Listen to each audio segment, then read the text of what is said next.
প্রিয় ভিউয়ার্স, আসসালামু আলাইকুম। আশা করি আল্লাহর রহমতে সকলেই ভালো আছেন। আপনাদের দোয়ায় আল্লাহর রহমতে আমিও ভালো আছি, আলহামদুলিল্লাহ সুস্থ আছি। আপনারা যারা লিচু চাষ করেন বা লিচু গাছ আছে, সকলে ভিডিওটা মনোযোগ সহকারে দেখবেন। এখন হচ্ছে লিচুর মুকুল প্রায় ফুটে ফুটে অবস্থা।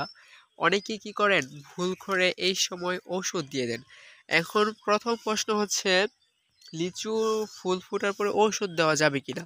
না, লিচু ফুল ফোটার পরে কোনো ঔষধ দেওয়া যাবে না। আমার এই যে এই গাছটা দেখতে পারতেছেন, এই ছোট গাছটা, তো দেখেন এটাতে, দেখেন এই যে ফুল ফোটা শুরু করছে, এই দেখেন এক দুইটা ফুল ফোটা শুরু করছে। এটাতে এখন ঔষধ দিলে ক্ষতি হবে, প্রচুর পরিমাণে ক্ষতি হবে।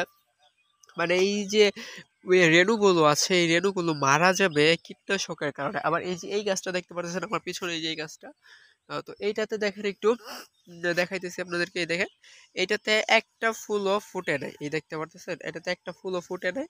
তো এইটার মধ্যে আবার ওষুধ দেওয়া যাবে।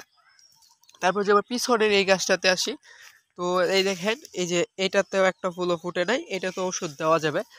তো বিষয়টা হচ্ছে এরকম যে, আবার এই দেখেন এই গাছ, এই যে এই গাছটারই তো দেখেন আমি, এইটা ফুল ফুটে নাই, কিন্তু এই দেখেন এই যে এইটাতে ফুল ফোটা শুরু হইতেছে। এই দেখেন, এই দেখেন এটাতে ফুল ফোটা শুরু হইতেছে।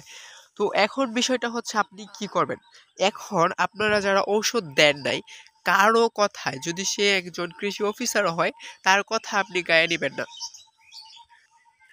কৃষির ক্ষেত্রে হচ্ছে যারা বাস্তব অভিজ্ঞতা অর্জন করে তাদেরটাই সব থেকে বেশি গুরুত্বপূর্ণ হয়। দেখেন, অনেক অফিসাররা আছে যারা ভুল ইনফরমেশন দিয়ে থাকে, মিস ইনফরমেশন।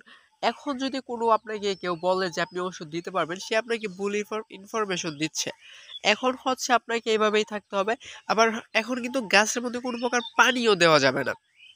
গাছের গোড়ায় পানি দিলেও ফুল পড়ে যাবে, কড়া পড়ে যাবে। তো গুটি হওয়ার পর হচ্ছে পানি দেওয়া এবং ওষুধ দেওয়া। এখন আপাতত বিষয়টা আমি ক্লিয়ার করি, সেটা হচ্ছে গুটি হওয়ার আগ পর্যন্ত আর কোনো ওষুধ দিবেন না। যারা দিয়েছেন তো দিয়েছেন, সেটা হচ্ছে আলাদা বিষয়, সেটা কোনো সমস্যা না। আমি নিজেও দিয়েছি, যারা দিয়েছেন তারা আলহামদুলিল্লাহ মানে একটা ভালো কাজ করে ফেলছেন, অনেক আক্রমণ থেকে রক্ষা পেয়ে গেছেন। আর যারা দেন নাই তারা আর দিয়েন না, এখন দেওয়ার সময় না। এখন দিতে হবে হচ্ছে ফুল ফুটে শেষ হয়ে গুটি হওয়ার পর। এখন প্রশ্ন হচ্ছে যে গুটি হওয়ার পর কি ঔষধ দিব। গুটি হওয়ার পর হচ্ছে আপনি রিপকট দিতে পারেন, টিল্ড দিতে পারেন। রিপকট হচ্ছে কীটনাশক, আর টিল্ড হচ্ছে ছত্রাকনাশক। তাছাড়া নাইট্রো দিতে পারেন, সমস্যা নাইট্রো ভালো আছে। তারপর হচ্ছে নাইট্রোর সাথে হচ্ছে ম্যানকোজেব দিতে পারেন। আপনি যেইটার সাথে আর কি যেইটা দেন, এক্স্যাক্টলি হচ্ছে কীটনাশক এবং ছত্রাকনাশক দিতে হবে। ছত্রাকনাশক দিতে হবে, সাথে হচ্ছে বুরন দিতে হবে। বুরন কোনটা দিবেন? বুরন হচ্ছে 16 বোর্ড দিবেন। আর যদি আমাকে প্রশ্ন করে যে আমি কি দিব, হ্যাঁ, এটা হচ্ছে আমি কি দিয়েছি আর কি দিব। আমি এখন যেটা দিয়েছি, মানে এটা মুকুল আসার সাথে সাথে, মানে মুকুল যখন বের হইতেছিল, আপনাদেরকে আমি এক্সক্লুসিভ একটা ভিডিও দিয়েছিলাম, মেবি 10 মিনিটের মতো না কয় মিনিটের।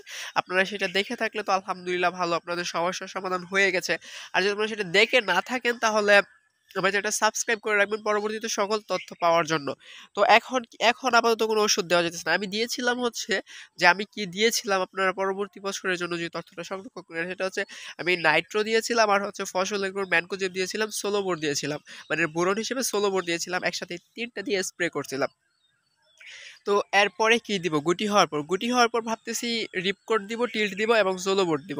মানে ঔষধটা একটু এক সেম ডোজটা না দিয়ে একটু চেঞ্জ করতে চাইতেছি। মানে যখন যেটা প্রয়োজন হচ্ছে, গুটি হওয়ার পরে যদি আমি রিপকোট, টিল্ট এবং সোলোবোর দেই, এটাকে পাকা পর্যন্ত ওইটাই দিব। মানে কয়দিন পর, গুটি হওয়ার পর একবার দিব রিপকোট, টিল্ট, সোলোবোর, আবার একদম পাকার আগে একবার দিব রিপকোট, টিল্ট, সোলোবোর। যদি আমি অন্যগুলো দেই সেটা আপনাদেরকে জানিয়ে দিব, কিন্তু এই ডোজটাও দেওয়া চলে, সমস্যা নেই। গুটি হওয়ার পরে যেটা দিবেন সেটা পাকার আগে দিতে হবে, সেম ডোজটাই। আশা করি ভিডিওটা বুঝতে পারছেন, খুব বেশি বড় করব না ভিডিওটা। তথ্যগুলো দিয়ে রাখলাম, কারণ হচ্ছে এখন অনেকেই ভুল করে ওষুধ দিয়ে ফেলবে। এই ফুল ফুটা অবস্থায় কোনো ওষুধ দেওয়া যাবে না, এটা প্রচুর পরিমাণে ক্ষতি হবে। পরাগ রেণুগুলো হচ্ছে মারা যাবে, আর পরাগায়ন ঘটবে কম, যার ফলন কম হবে। তো আশা করি বিষয়টা বুঝতে পারছেন। পানি দিবেন হচ্ছে গুটি হওয়ার পর, গুটি হওয়ার আগে কোনো পানি দিবেন না। কথার গতি একটু বেশি, তার জন্য আন্তরিকভাবে দুঃখিত। আশা করি সকলেই আমার চ্যানেলটা সাবস্ক্রাইব করে পাশে থাকবেন এবং আমাকে এগিয়ে যেতে সহযোগিতা করবেন।